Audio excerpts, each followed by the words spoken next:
Welcome everyone to Spark the Genius. I'm your host, Spark the Genius, and I am here to spark the genius within you. So, this is an exciting experiment today because I'm using a new recording system, and my guinea pig today is Riley E. Smith.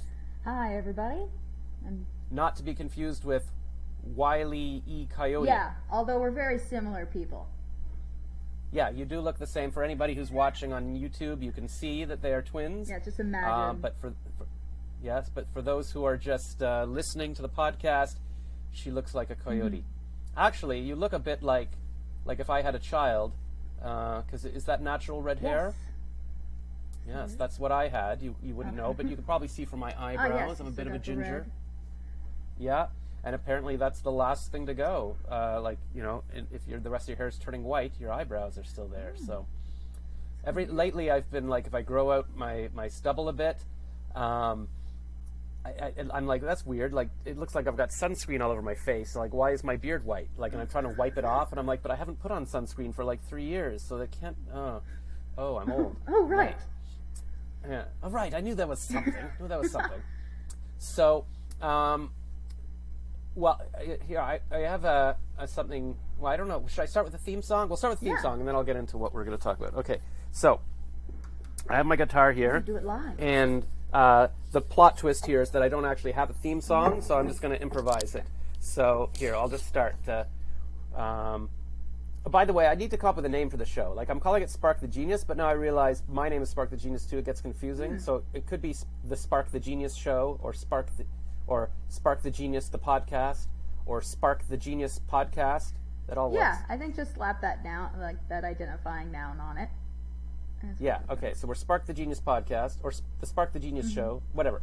Okay, so welcome to Spark the Genius, or Spark the Genius the show, or perhaps Spark the Genius podcast. What the name is, I don't know, but my guest today is Riley. And she's going to give me a word here, and then I'll rhyme that word next. Apple. She gave me the word apple. Oh, and now I'm thirsty for a Snapple. Nice. Because, what does anything else rhyme with apple? No, you did very good. That's the only one I could think of. Okay. That's not like a made-up word. Now, the other twist here is that I cannot remember anything about you. I'm going in blind. I could have Googled you, and I think I briefly did, and there's a lot of other Riley Smiths. Yes. Maybe that's why you're using an E. Absolutely. But from what I remember is, were you in that creative class with me? Yes, we did that. Okay, so I just got off, I was hosting some speed dating just now in Europe, and I hosted speed dating a couple weeks ago, and I met a woman in that, and we connected, and then she's like, oh, come to my creative workshops. And she's like, it's all women. I'm like, I'm there. That's fine. So I showed up, and it was me and some women, and then I must have mentioned I was doing a podcast, and I was like, hey, you should be on my podcast, and Riley was like, yes, and now here she is, and this is my first podcast with both this new Riverside system that's recording on both ends, and also it's my first recording with my new MacBook Air, because I've been using this MacBook Pro from 2013 that my old job gave me, and it's finally died. Like, it can't even record a Zoom call now. It keeps cutting out. I thought the internet was bad, but it's the computer. And I just was not buying a computer for like 9 years, and now I've got this super fast, beautiful computer. I'm like, oh, why did I not buy a new one? Like, why wasn't I just buying a new one every year? Like, why was I, like, very upset. So I maybe I'll host speed dating from that now, and then you're here, and I forgot what my point was. But so yeah, who are you? Why are you on my show? And why are you in a stairwell? So many questions. Well, I'm sitting in the stairwell because this is one of my favorite backgrounds. I like having something going on. All of our walls are white, so it's either this or like a bookshelf. But our apartment's really sunshiny, so it's hard to find like good spots. Okay, because I thought you were sitting in like a stairwell in an apartment. Yeah. No, but you're actually in an apartment with a cool spiral staircase, and it's to our loft. To a loft. Yes, we're very snazzy. I can't go in the loft because my dog gets upset because he's old and can't make it up the stairs. So I don't use said loft. Oh, so he's jealous of you going into the loft. He's a little clingy. We're a little codependent, but he's very cute. So I just stay down here. Well, that's fair. And what city are you in? We're in Los Angeles. Yes. What? I'm talking to somebody in LA. Yes. Oh my God, this is crazy. I'm coming to you from Canada, so like it's all warm where you are, Yes. and oh my God, I was sunshine gonna say day. like that looks like a cool LA loft with the spiral staircase and everything. Yes, we're pretty happy with what we found. It's like next to impossible to find decent housing in LA, and we found a very nice place. I was super happy about it. And who is we? Me and my boyfriend. So he goes to he's a graduate student at Caltech. He's studying very complicated things that I pretend to understand in Excellent. Chemical engineering. Chemical engineering. Well, I'm glad somebody does it because I'm not good at such things. Yeah, it's what I'm like. I'm glad you're handling that. I, meanwhile, am a writer, and so the reason that I'm on your podcast is because I just released a book.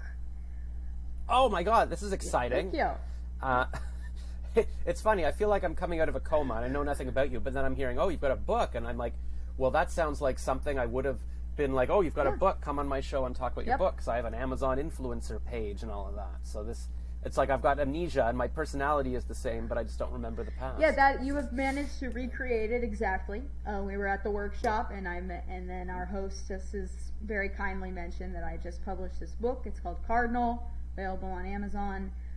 It's a sci-fi adventure, and you suggested that I come on the podcast and talk about it a little bit, and probably about writing in general. I'm also a comedian and an improv teacher. Jesus, I did well past me. Thank you, John Spark, for bringing you on, because I've taken improv classes with Second City and all of that. I've always wanted to be an improv teacher. I never got around to that, and I've been doing some stand-up comedy over my life, but just the past year or two I started taking some classes online and in person again to try to get better at it, so I feel like I'm really sort of a stand-up comedian now. So this is all very exciting. Okay, so let's see, where do we start? Okay, let's just quick life history. Okay. Have you always been in LA? I have not.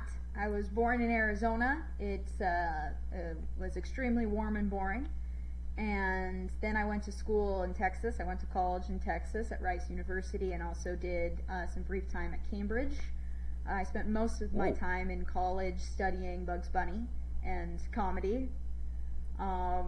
So your name really is like about Wile E. Coyote kind of thing? It is very reminiscent of it. I am obsessed with the Looney Tunes. I am so obsessed I wrote like my senior thesis that I did to like cap off my degree in college was about Bugs Bunny and his development as a performer and a personality. But is this a name you made up for yourself, or do you happen to be named? No, this is my name. Oh, like that's what you were born with? Yeah, if I was to pick a name, I would pick something a little more Googleable than anything with Smith. There's like 4,000 Riley Smiths in the U.S. I have looked this up. That's why the middle initial, because and the most famous Riley Smith is a very handsome man on the Vampire Diaries, and I just I'm not ready to compete with him yet. So that's why we include the initial. No, you need the initial. That's good. Okay, yeah. All right. So then, and Wile E. Coyote is the Roadrunner anyway, so not quite Bugs Bunny, but you liked Bugs Bunny. They're all the same studio. Right. So you did like a thesis on Bugs Bunny? So I did a whole academic research paper on his development as a performer and how his personality changed as the culture changed, because his first appearance was as a character called Happy Rabbit in 1939, and then the very last theatrical short was in the 60s. So, of course, over that time, he had a lot of... he changed from kind of an anarchist symbol of rebellion to, like, your sitcom dad who's, like, just there to... So, like, I kind of tracked his growth, especially into the 90s, when he started appearing in, like... Space Jam. Yeah, and then in the 2000s he was also in, which I love Space Jam, but he's not as hardcore as he is in the 40s shorts, which were a lot more anarchist. That's so cool. So yeah, I mean, I guess, the journey of Bugs Bunny could also represent, like, it's a journey of society and culture and everything. Because I was reading somewhere or hearing somewhere recently, what was it? There's a podcast or a book or something about the history of, I think it's maybe salt. something like that. But if you study the history of salt, like it gives you kind of a history of the world, like in terms of everything. I think that's that makes sense. Yeah, because like that would basically track a bunch of economic and political changes with how it's sold and exchanged. So there you go. So I think I probably heard that on the James Altucher podcast. I listen to his podcast every day now. Like, it's just kind of the most interesting thing. And I've just taken out 3 of his books from the library. So I've got Reinvent Yourself and Choose Yourself. I'm holding them up here for people who can't see. And Skip the Line. I have not read any of these yet. Now they're overdue at the library. And I've got Everything is Figure-Outable by Marie Forleo. I love Marie Forleo, yeah. She's very exciting. I feel like we're going to get married one day. She's great. Yeah, very, very spunky. Yeah, because she's got her like on YouTube. It's always, what does she call it? I don't know. It's like it's a Marie Forleo show, and she takes questions on her iPad, and then graphics coming up. Yeah, and I'm like, she's got it all together. Yeah, I also I have a small business of kind of similar to what she has going on, except she's focused on helping small business owners. Mine is helping creators stay inspired and kind of amateur and indie creators kind of figure out, how do I get into this, or how do I stay motivated, because it's so hard if you're not in I feel like if you're not professionally the thing yet, and if you're not in college. A lot of people, as soon as they graduate from college, they just drop, like, oh, I used to paint. You hear people say that all the time. Or I did theater. You hear people say stuff like that all the time. And I think that's sad, because when you leave behind creativity, you leave behind a huge chunk of what makes you human. So my company, Make Good Creative Network, we make a lot of resources, a lot of them free. We have a YouTube channel where I do a lot of videos with, things like, how do you beat writer's block? How do you write when you don't want to? We have guests come on and do videos about acting, or we have a lot of different topics on there for creators to just stay motivated. It's so hard to just pull from yourself all the time. So that's so fun. Like, literally just a few minutes ago on the European speed dating, so I'm just turning on my ring light. There was a woman, I was saying, what do you do for work, Emma? And she's like, oh, well, I just left my job. I was in car insurance. And I was like, oh, I love car insurance. She's like, yeah, I don't know. And I said, well, what would you do if you could do anything? Like, what's your passion? She said, well, my studies were in art, like 3D design of glass. I'm like, well, that's very specific. What, I wish. And she's like, yeah, but and then I realized, I need to make money to be able to get into that field and stuff. So it's like, oh, that's too bad. But whatever. I mean, we got to do real things. Like, there's people like your boyfriend doing real things, and then there's people like us. Well, I'm a writer.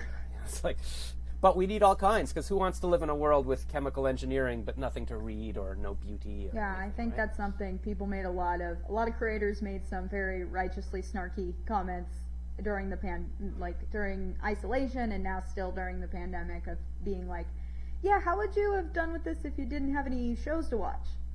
Nothing to read, no audiobooks to listen to, no YouTube, and so it's just kind of like, it is so ridiculous to devalue artists and what they do. So that's what I'm trying to do with Make Good. For sure. I mean, that's good. Yeah, I mean, it's what makes life worth living. I mean, yeah, of course, we need science and medicine and food to be alive, but then if you're just sitting staring at the wall, what's the point of any of it, right? People love stories. They love being entertained. Oh, absolutely. And we need people to do that. And that's the one thing probably hopefully we can't be replaced by computers with. I mean, maybe eventually. I'm sure computers are writing most of the movies these days, but we could still use people like us. Yes, we will hopefully not be obsolete for a while.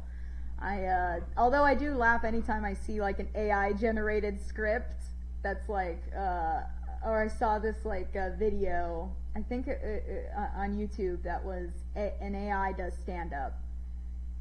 Ooh. And it was so funny. They just fed a bunch of stand up into this computer, and it animated it was literally like this robot avatar guy was like, my wife is awful, and everybody in the audience laughs, and I'm like, oh my god, it was such a satirical roast of stand-up tropes. It was kind of brilliant. I mean, that is, I mean, I've always wanted to go up and just go, hey, so airline food sucks, right? And that's what I've realized. I mean, from my classes and stuff, I realize I'm good at, I can make things funny, but it's like, what the heck do you talk about? I'm like, I don't know. I don't have a wife. I don't have kids. I don't have a job. Like, I don't have anything to talk about. Like, so it was really like, I just wanted somebody to say, here, give me something, like an improv class. Tell me something. Oh, yogurt, good. I'm going to do an act about yogurt now, because at least somebody gave me something, because I have no idea what to talk about for my stand-up. So you do stand-up? Yes, I do. Not as much as I used to. I did stand-up. I've done it here. I've done it in LA, Houston, and the UK. Wow. I did it at Cambridge, and that was a ton of fun because the British really love to laugh at themselves. You can just tear into them, and they love it. It's like they feel guilty about the whole colonialism thing. They feel real bad about it. God. So you can just mock them relentlessly, and they have a really good self-deprecation is like a virtue for the English. Like they just, I'm sure you've seen this if you've talked to people. Well, this was actually my my grade 13 project in high school. I did American versus British humor, and I wrote a big essay about it. So this was like more than 30 years ago, but it probably still holds up. I talked about, I can't remember, like, you know, how Monty Python would be kind of absurdist and sarcastic or whatever, but then you'd be compared to, I guess, more, you know, American humor is more, I guess, silly and clean and I can't even think of it, you know, like sitcoms. Like, it's more straightforward, I would guess. Like, Monty Python is just bizarre. Or even, like, you could probably compare, you know, the British Office versus the American Office, how it might get sort of just sanitized for the British Office for is, America. like, even more cringe. Yeah, like just goes off the rails, and there's no need to make the boss at all likable. I think that was the thing they realized for the U.S. version. They were like, we have to make these people likable. Like, the American audience has to kind of like them, but that is not necessary for a British audience. They have no problem being like, that guy is an asshole. I'm still gonna watch this because fuck that guy. Yeah, that's the thing. Like, I can't even picture Ricky Gervais being a lovable, cuddly guy. He's just. Yeah, just a jerk. So yeah, and that's the thing. But in Canada, or sorry, in the U.S., like The Office, everybody's like, "Oh, I love Pam. I love the boss." And oh, when the show's over, I cry. I'll bet nobody was crying on the last day of the British Office or whatever. No, yeah, they don't. Very interesting. Yeah. So it's good. It's nice to see that cultures are still different, because I feel like everything's just getting blended into one big bland thing, and it's nice to see that there's still some differences in the world. Yeah, I'd say that in terms of like absurdism. Like U.S. comedy is definitely we're getting there. There's a really good sketch show called I Wish You Would Leave with Tim Robinson, and I'm kind of obsessed with it because it's a lot of like absurd things happening, but it's still not to the level of like in that direction as like Monty Python. Did you ever see Kids in the Hall? Like, that was big when I was in high school. I've been told to watch it. It's still on my list. Yeah, so they're coming back. Like, you know, I guess maybe they're 10 years older than me or something, but I remember they were big when I was in university and stuff, and that was the kind. Actually, they started off as an improv group, I think, at Theater Sports in Toronto, and the name came from like the people that would be waiting to get onto the Johnny Carson show were called the Kids in the Hall or something. And so that was just their improv team group, but the four of them did their thing, and they were on CBC, I want to say, in Canada, so kind of like the BBC. But hey, it was always absurdist. Like, there was just one guy in a wheelchair that would sit there going, "I crush your head," and so, you know, and for the perspective of your eye, it looks like I'm crushing your head right now, and just like weird stuff. But they're kind of I think they just filmed a new series or something together, and they've been tweeting that it's going to be on Netflix or something. And then one of them just tweeted. Dave Foley, I think, just tweeted to Ryan Reynolds, said, "Hey, can I be in a commercial for your Mint Mobile?"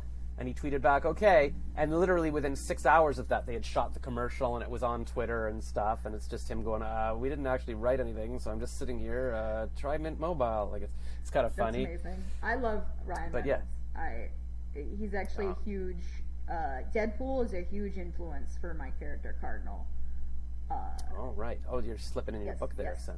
Okay, well, I just want to say one more thing about Ryan Reynolds. I was at the drugstore today trying on reading glasses to see what prescription I need, and I looked at the magazines, and one of them, Star magazine, says Ryan Reynolds and his wife Blake on the rocks trying to save their marriage. They're hiding out in a $4 million family home or whatever.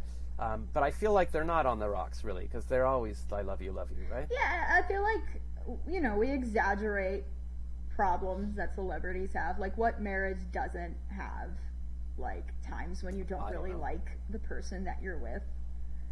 Yeah, and just for most people, it doesn't wind up on the cover of a magazine. Right, and then I'm sure that exacerbates it, because now your problems are on the cover of the magazine. But yeah, they seem to be fine. Like, I mean, I wouldn't, not that I know anything or have ever met them or anything, but from their Instagrams to each other, they seem to be all right. And they were married. I mean, he's been married to everybody. Yes.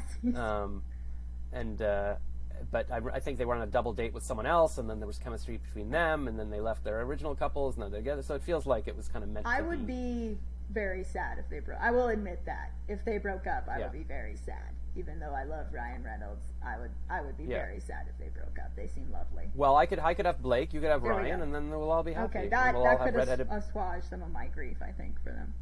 I would love to assuage your grief. All right, so you were slipping in your book there, Cardinal. There's actually, I feel like, is there a TV series called Cardinal right now? I think it's like, it's some kind of cop show that takes place in the north of Canada or something. But yes. That's not this. It is not this. Oh, there is. And okay. I realized, I found that basically immediately after I published and was like, oh, okay, that's cool. We had to do that at the same time. But also the name Cardinal, again, I just couldn't, it's about her. That is her name. I tried giving her other names. I tried thinking of other titles for the book, and I just couldn't do it. I know it's not the best, like, SEO, searchable, like, title, but I mean, it's still, I mean, Avatar, I mean, it didn't hurt the movie Avatar that there's also Avatar, the last water breaker, or whatever it is, last airbender. So, it's like, I think people will get it. Like, there's it's hard to, no TV show's going to own a word. Right. So I think. So, okay, so we got Cardinal, and I like it because it's kind of like, it's like a color, so I picture red, I picture a bird, but also a cardinal. Isn't that like somebody in the army, or is that somebody in the Pope? Yeah, cardinal is one of the people who elect the Pope.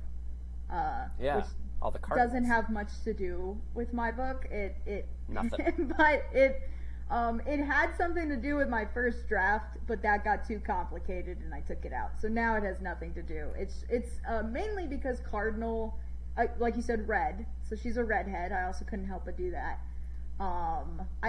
By the way, I just want to say, if there's anybody out here who has red hair and wants to, needs a husband, I'll marry you, because apparently 2 redheads together means you're guaranteed to have a redhead baby, and I just think that would be very cool. There you go.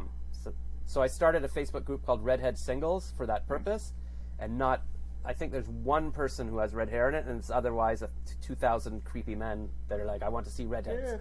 So I'll have to rethink my plan there. I need a different strategy for that. Right, but okay. So you're got a redheaded character. I like that, like Anna Green Gables or Little Orphan Annie. I love Anna Green Gables. So Cardinal is basically my mixture of Deadpool and Harley Quinn.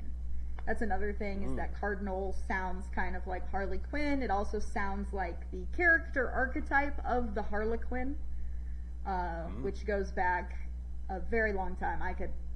The Harlequin is an archetype from A Mask from Commedia dell'arte, which I am mispronouncing, but it is a Renaissance form of improv. Commedia dell'arte. Yeah, there you go. It's very Italian because it is Italian.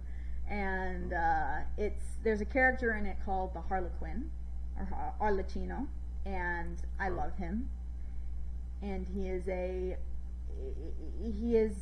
very primal kind of character. He is prompted by his id. He's always hungry, or he's sleeping, or he's trying to seduce somebody. But he is I can relate to this guy. One of the zany. He's one of the servants. And I'm obsessed with this character archetype, and it's actually Bugs Bunny is this type. Bugs Bunny's the Harlequin. Yes, he is an example of this, as well as an example of kind of the archetypal trickster, which Harlequin connects with. Like Loki? Yes, exactly. So, like Loki is a trickster. I wouldn't call him a Harlequin, but he is, very similar a lot of those aspects. So I wanted to make a character. I've done a ton of research about this character type. I've watched and read as much Deadpool and Harley Quinn media as I could get my hands on. And I was like, okay, I'm obsessed with this character. I want to write a book that is starring one. And so I wrote Cardinal. Can I just ask a quick question about Harley Quinn? Yes. Like, what is she supposed to be? Like, just a skinny girl that's crazy so she can beat people up? Does she have any superpowers? Yes. Like in the movie, the Joker just, what do you call that? Like electrocutes her brain and then she's crazy? Like, what is going on? So Harley Quinn, it was a creation in the 90s to be a hench woman, essentially. She was supposed to actually just be a one-off character who springs out of a cake, because they didn't want the Joker to spring out of a cake. They thought that was a little weird. But they wanted to do this cake gag, so they had her dressed as a police officer springing out of a cake. But then... Wait, what was this? Was this in the Batman TV show? Or what? The Batman like animated in the 60s? series. In the 90s. Oh, the animated series. Yeah, so okay. not Adam West. Right. There was no... So there was no Harley Quinn until the 90s. Wow. Which matches some cultural stuff. She's an archetype that... she comes out a couple of years after Deadpool actually has his first comic. So, she was supposed to be a one-off character, which happens a lot with Harlequins. They start as side characters, similar for Bugs Bunny, actually, that the first time he appears as Happy Rabbit, he's an antagonist for Porky Pig, who is supposed to be the star. But Harley Quinn was then turned into the Joker's, the Joker's mole. So she's basically his henchwoman, his senior minion, and girlfriend. So the idea is that how I tend to interpret it, of course, a lot of people are like, well, this is an abusive relationship with a psychopath, which is a very realistic way to look at it, is that Harley Quinn has been manipulated by a psychopath and turned into his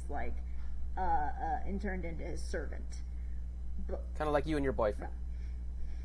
No, I don't know. I'm gonna go with no on that one. That's a big no. All right. But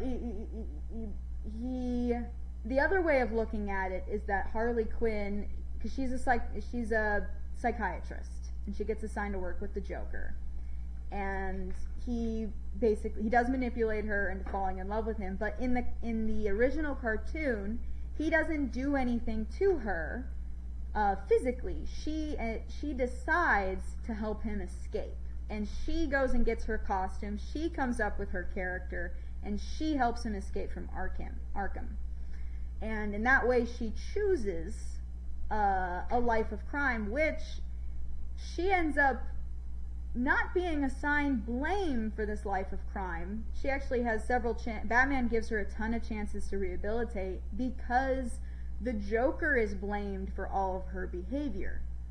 So what I tend to look at the Harlequin I look at the Harlequin as someone who is been given a reason to not care about consequences. In the case of a trickster god, you don't have to care about consequences because you are immortal. You're a god. So in the case of Bugs Bunny, he's a cartoon character.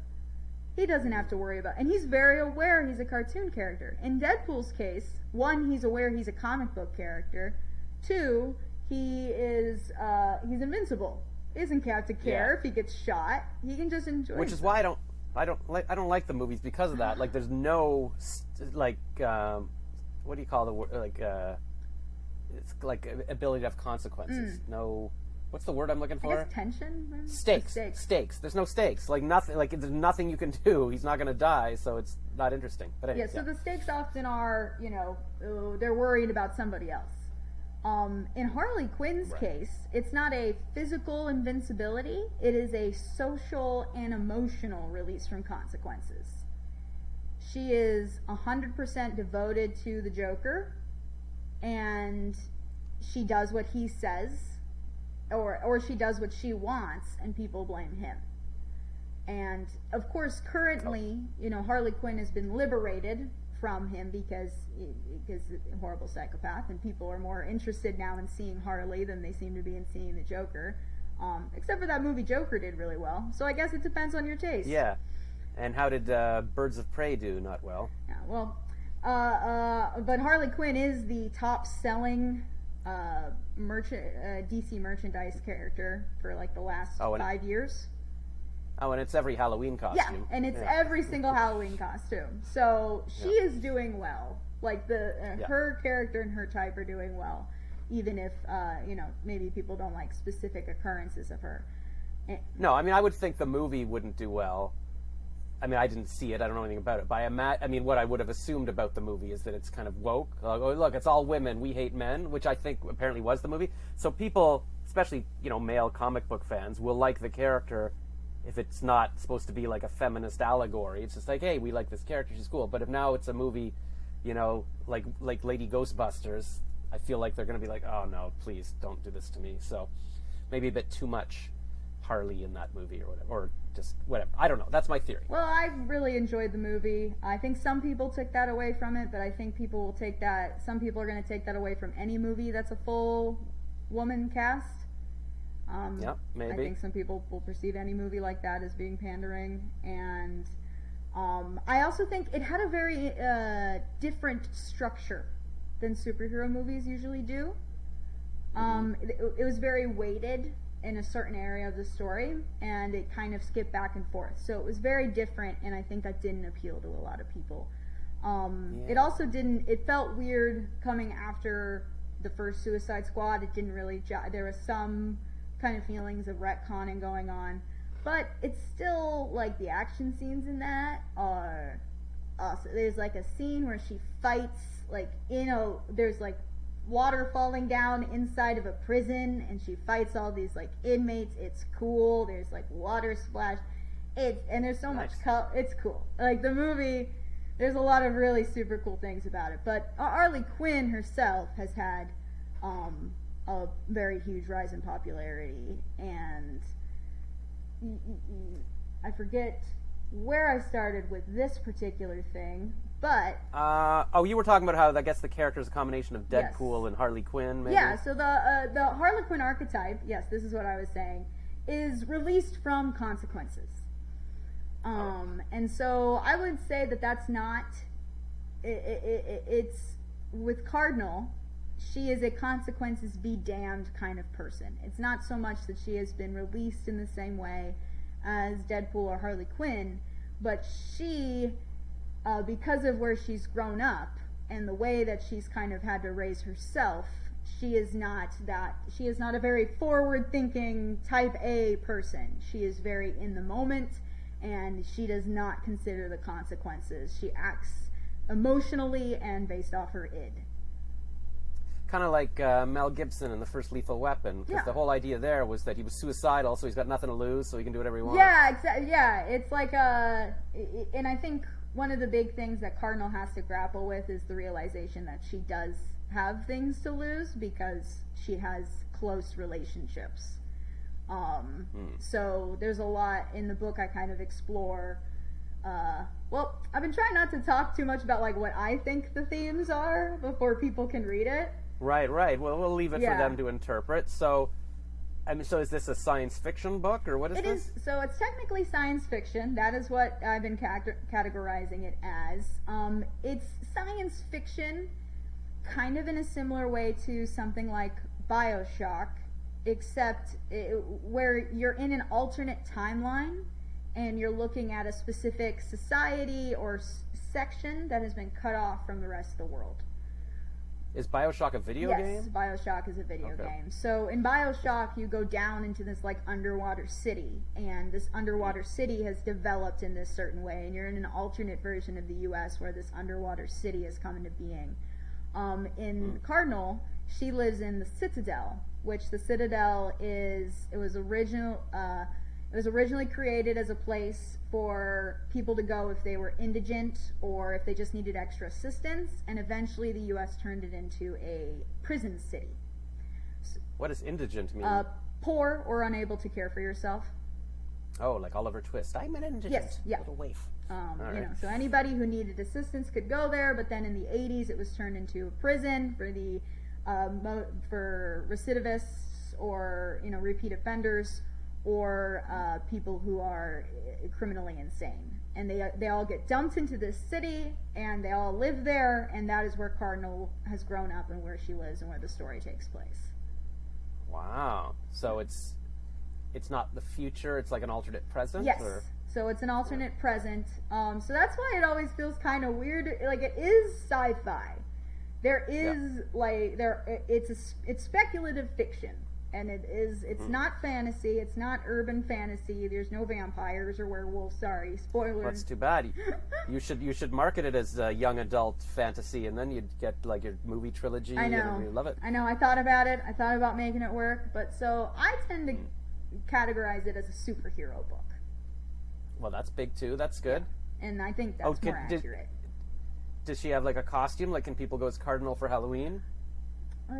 Let me think. She doesn't have one yet. She does have an outfit that she wears when she works. So she's a... Yeah, because all you need is something. Like the Punisher just wears a T-shirt with a skull on it. Like, it doesn't have to be much. That's true. So I think people could go as Cardinal for Halloween. They could. All they need is a red wig and a black tank top, and she describes another outfit that she likes to wear. All right. Well, I look forward to that. And did you design a cover? Like, is she on the cover? Can we see what she looks like? So I hired a cover designer, and it's her looking out over the Citadel. It's her looking out over the city from a rooftop, and it is her from behind, so you do not see her face in the thing. Is the sun setting? It's actually rising, I believe. It looks like. I guess you can't tell when a picture is it's just a picture of a sun. So I guess you can decide. Although I feel like the light is supposed to be slightly different. Like, you should be able to tell. Like, it's like sunrise is. It feels. I want to say the quality would be a bit brighter. Yeah. More. It feels like hopeful. A sunrise to me because it's very orange and bright. I'm really happy with the cover. I think it looks pretty badass. Yeah. She's got a machete in one hand and a comic book in the other. It's pretty much my dream. I was gonna say, this sounds like your avatar, what you wish you were. Yeah, in a lot of ways. Like, I think on one hand, I conceptualize Cardinal as kind of my baby because, like, I'm so concerned for her. Like, I would not do the things that Cardinal decides to do, but definitely, I think one of the things that drove me to write it is just what would it be like to be just fearless? To live. What would that person be like? To live fearlessly. And my big goal with the book is that when people read it, they feel like that. They come away like identifying with that and feeling fearless and powerful. That's awesome. Well, that's the thing. That's why I like watching James Bond movies, because I somehow feel like a walk out of it going, I can pick up women, I can fight people, even though I am not Daniel Craig, but in my head I am. Yeah, you get to see that adventure and you get to feel like that. And I think Cardinal... in a lot of ways, it'd be fair to call her like a psychopath, but also she cares about her friends, she cares about her city, and she's I've been told, and I think she's very funny, and it's in first person, so you really get to see this dangerous world she lives in through her eyes, and she loves it. That's awesome. And how long did it take you to write? I started working on this in 2017. Wow, and it is now 2022. Yes. So this has been a very long project. So it's kind of like a side thing you were working on while you're doing your other stuff? Yeah, because I was working full-time and other things, and basically I started working on it because I saw the first Suicide Squad, and I was in love with Harley Quinn, but I was like, I could have written a better script than that movie. So I enjoyed the movie. But I was like, I could have done a better job. So I sat down and started playing with an idea of this character or collection of characters, because I do love the found family trope. The idea of a bunch of crazies coming together and, becoming best friends. I love when that happens. So there's some of that in the world. But there's a lot of characters that I'm saving for later books in the series. So I'm excited about that. Oh, you've planned it out. I was going to say, so James Gunn wasn't Suicide Squad, or was he? Yeah, he just did the newest one. Yeah, right, and he was Guardians of the Galaxy. Yes. Yeah, I saw him at a red carpet once. Then who's the other guy I'm thinking of, or is he the one guy? I don't remember who directed the Suicide Squad that was out in 2017. Yeah, so maybe it wasn't. Here, I'll just ask Google. Yeah, ask Google. Hey Siri, who directed the first Suicide Squad movie? Which one? I found Which one? The Suicide Squad. I don't know. Suicide Squad. Wait, 2016? Yeah. Wait. Suicide Squad was directed David by Ayer. David Ayer. So he is famous for, I don't know what. Fury, Training Day. Oh, and he produced Birds of Prey. Okay. SWAT with Colin Farrell. So yeah, kind of pop culture or like fun poppy movies. Yeah.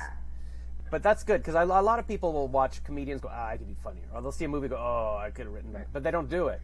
So you put your money where your mouth is. Yeah, I was like, well, if I'm so sure, and I always think that's annoying. It's like you go and look at modern art and people make fun of that in museums, but it's like you didn't do it, so do it. Yeah, where's your art? Go paint something else. If you're so hot. Yeah, make I something. remember there's this one guy in high school. I still think about this to this day. He kept saying, I don't know, we'd look at somebody who like was a bodybuilder or something and go, oh, I could be bigger than that if I worked out. I'm like, what? Yeah. What? But you don't work out, so what does that even mean? Like, that's almost worse than if you had the potential and you're not doing it. Like, it just makes no sense. Yeah. Or people like, I'd be funnier. Then, okay, write a joke. Like, it's so easy to just criticize other people and not do anything. Yeah. So, you know what? And that's why you've got your creative course, and that's what I'm kind of trying to do with this podcast as well, and just show that anybody can do anything. Just do it. Yeah.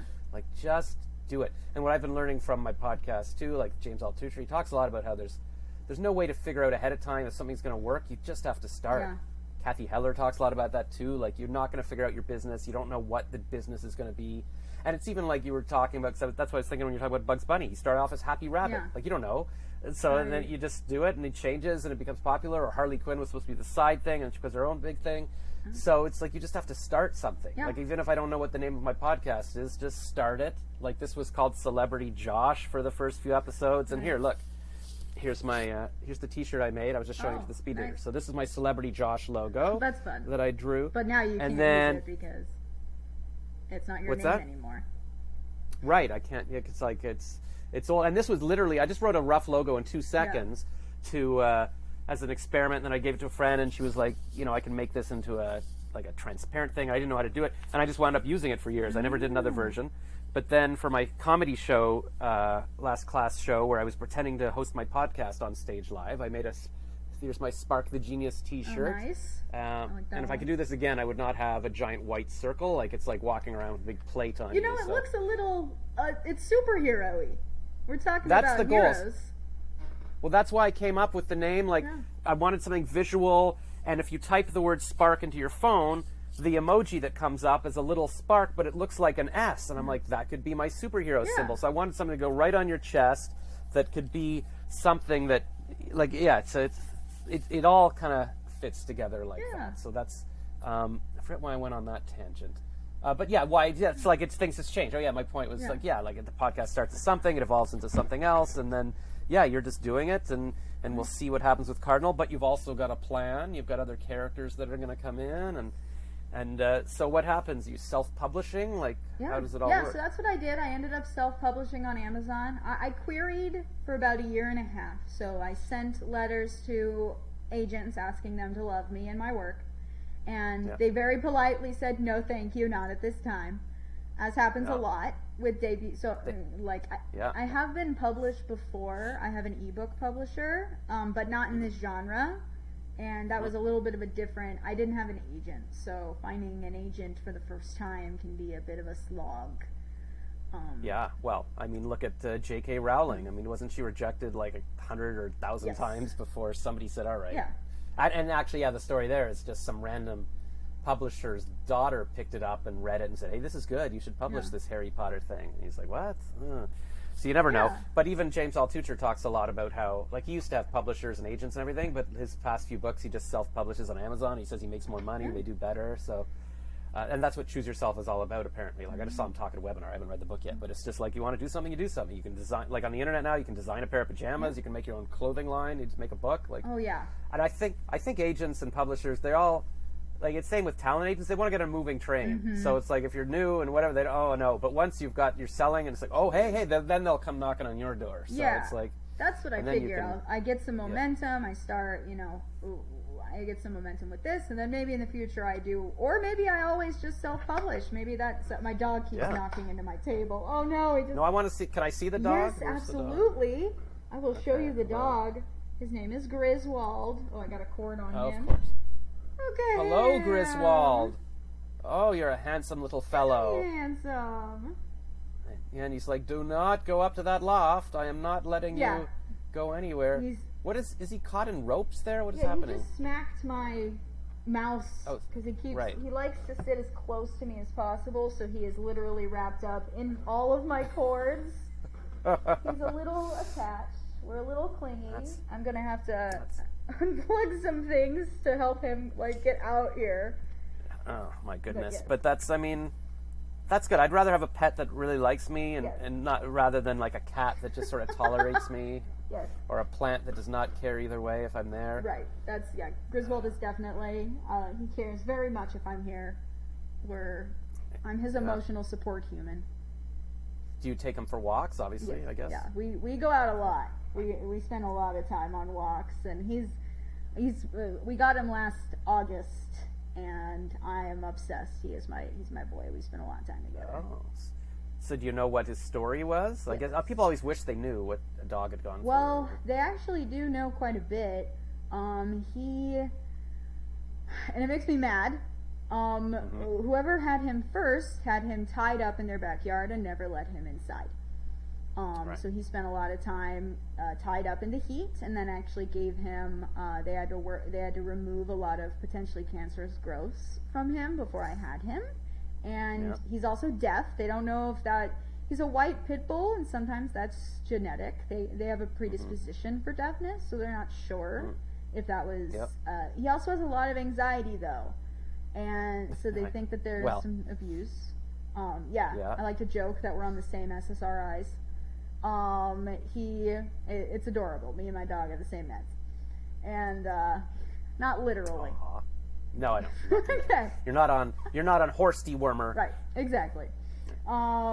But and then he was dumped. He was abandoned on the streets, so he spent a little while on the streets. And then he was dumped in a shelter, and they were going to put him down on Christmas Eve. The shelter was going to put him down. Who is this horrible person working Christmas Eve who's like, time to go down the list? Yeah, this is my Christmas present. Scrooge, Jesus. It just seems so evil to me that it actually, I go past anger and get to laughter because it's just so ridiculous to me that they were going to put down a dog on Christmas Eve. So the rescue saved him on Christmas Eve, and so they named him after Clark Griswold from Christmas Vacation. Oh, right. I was thinking it was some kind of Harry Potter thing. No. But that's not. Or is there's a Grizz something. Probably. So if they just found him in the street, how do they know all the thing about the tied to the backyard and everything? Well, I guess that he's been abandoned several times. So so they know who he is. He's always coming in and the out. Los Angeles shelter system has records on him because he's been with several bad owners who have abandoned him repeatedly.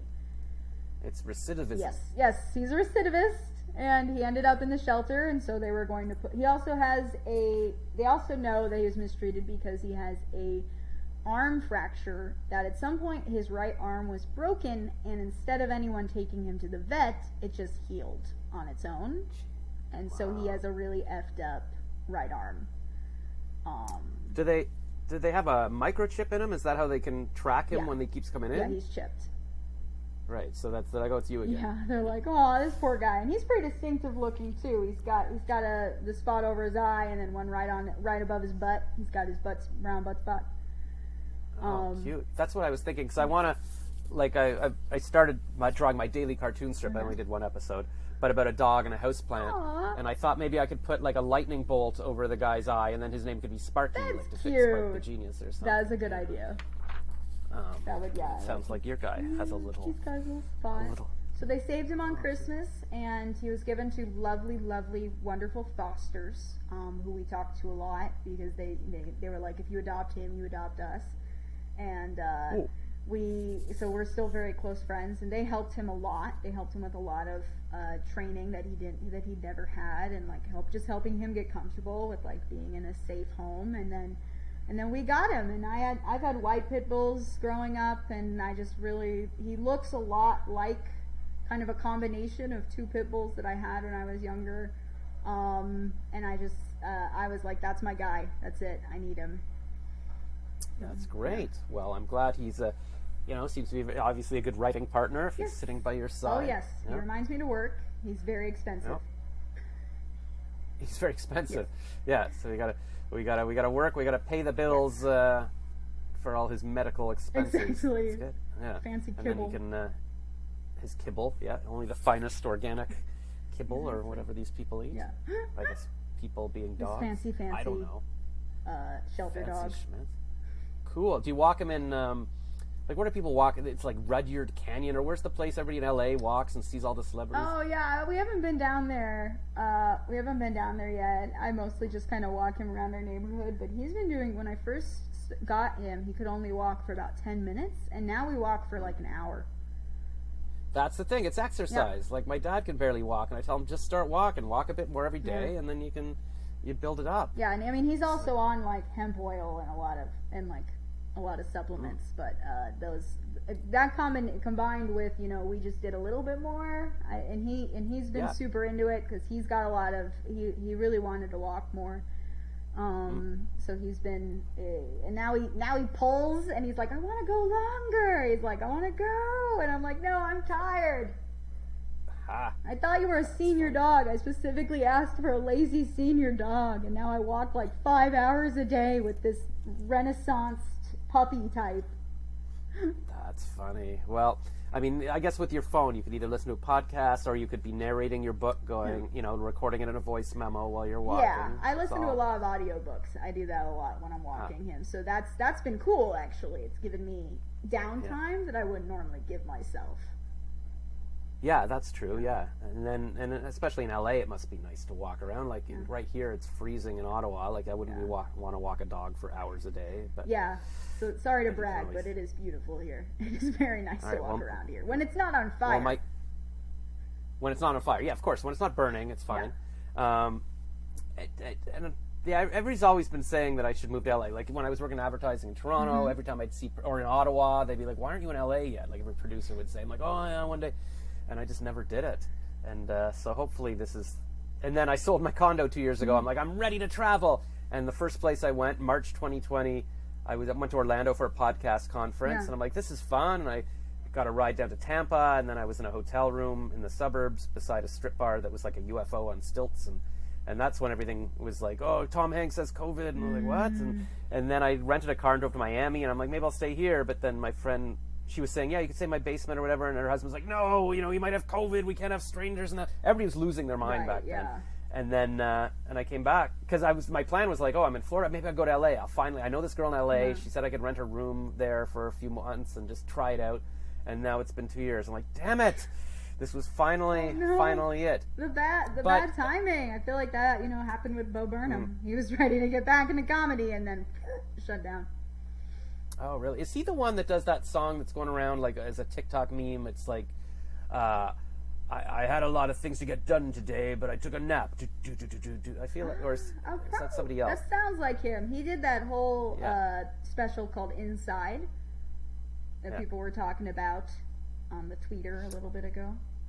Oh, maybe that's not him. No. Okay, I think there's a Canadian comedian named Gunner or something that did that song, but he did the one that's about Jeff Bezos, like happy birthday, Jeff Bezos. Yeah, or something. That's him. This is where I came from. This is me now. Look at me now. Kind of thing. Okay. So he was out of comedy he was having panic attacks, so he dropped out for I think it was like 5 years, and then he was like, I'm finally ready to start doing like things in public again, and then COVID was like, I'm gonna tour. No, you're not. No, you're not. But we've all had to pivot. Yes. That's why I was taking stand-up classes with a teacher in LA on Zoom. Yeah.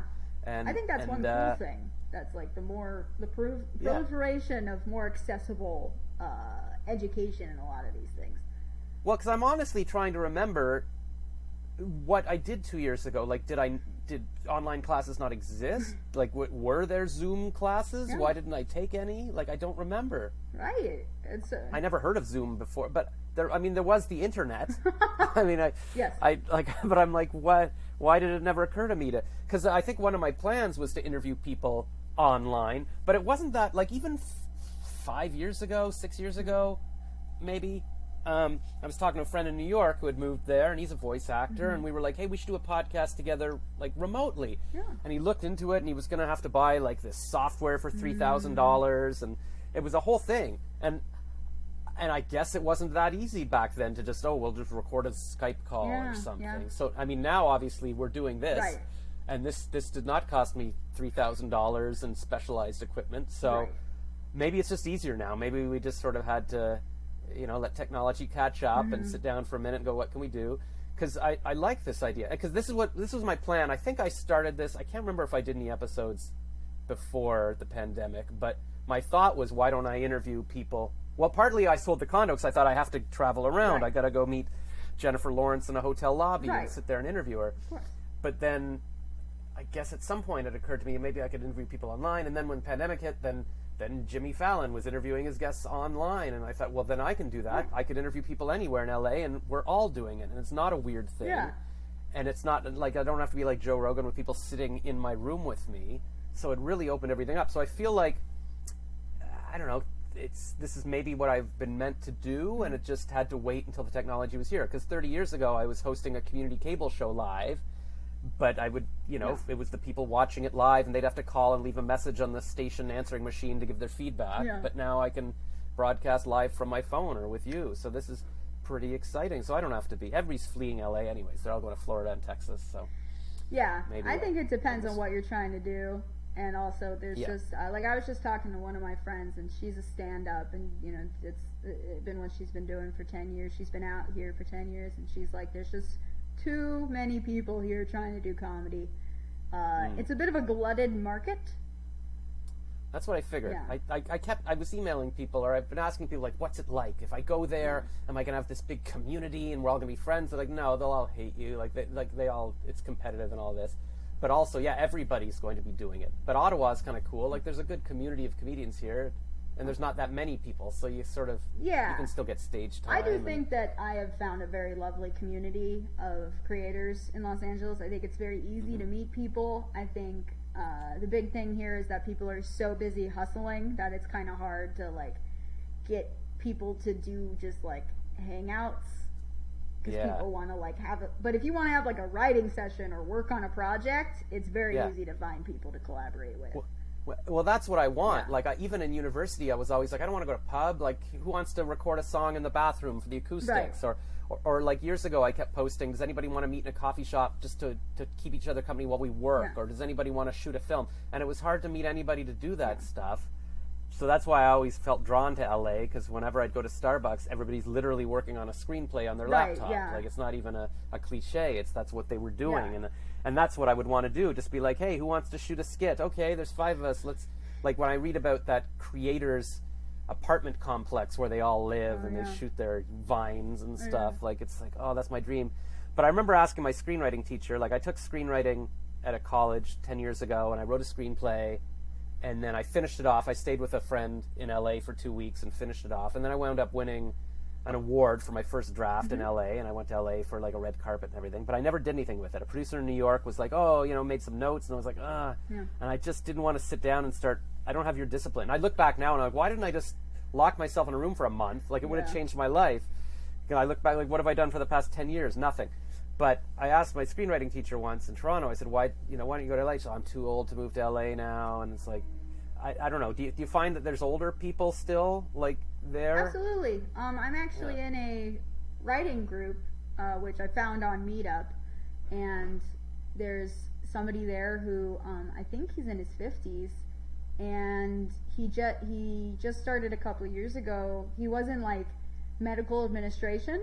And then I think, like, he was like, I hate this job. And so he started working on a novel and a couple of screenplays.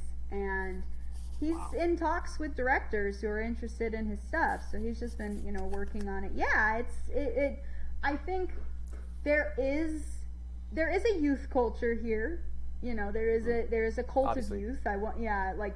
There is in all of the U.S. and perhaps most places in the world. I think it.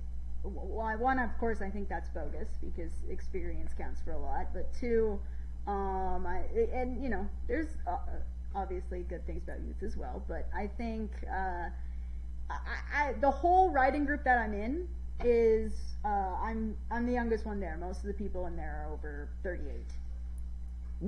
Can I ask how old you are? Is that private knowledge? I'm 26. Oh, Jesus.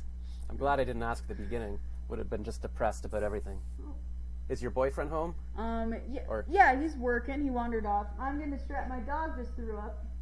Oh, that's what you're looking at. Yeah. Okay, well, we There we said this go. would be half an hour, and it's now exactly 1 hour and 8 seconds, so maybe that's a good time. You can go tend to your vomiting dog, thank you. and maybe we'll have you on the show again soon. Yeah, absolutely. I'd love to. Thank you so much for your time. Okay, bye for now. Thanks. Bye. Thanks so much.